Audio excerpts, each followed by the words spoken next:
Julie Gaillet et François Hollande sont officiellement mariés.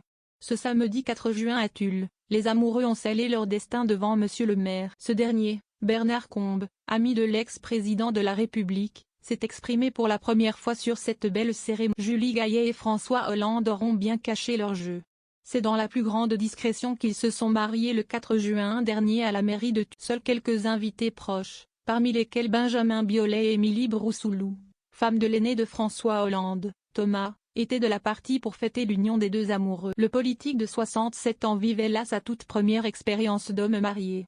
Pour ce faire, il a donc tenu à ce que Bernard Combe, son ami et l'homme qui lui a succédé au poste de maire de Tulle, les unissent au nom de la... Bernard Combe était plus qu'heureux de pouvoir assister aux premières loges au bonheur que vivent Julie Gaillet et François Hollande depuis plusieurs années. Il a d'ailleurs pris la parole sur son compte Instagram, dévoilant un cliché des jeunes mariés de dos, assis face à lui, et témoignant en légende de toute la joie qu'il a eu à assister à ce beau moment. Célébrer un mariage est à chaque fois pour moi un moment. J'aime unir celles et ceux qui s'aiment, a-t-il écrit.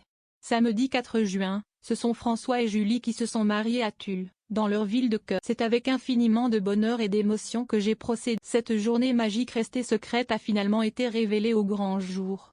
Un peu à l'image de leur histoire. C'est en 2014 que le monde apprenait la relation amoureuse entre François Hollande, alors président de la République, et la star de cinéma Julie Gaillet. Le couple ne venait pas de voir le jour.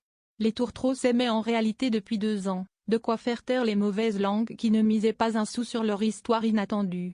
Au fil du temps, Julie Gaillet et François Hollande ont construit leur vie d'amoureux à l'abri des regards indiscrets. Ils la partagent d'ailleurs entre Paris et la Corrèze, où ils ont acheté une maison dans les hauteurs il y a quelques années pour profiter de cette région chère à leur cœur. Là où, désormais, leur amour a officiellement pris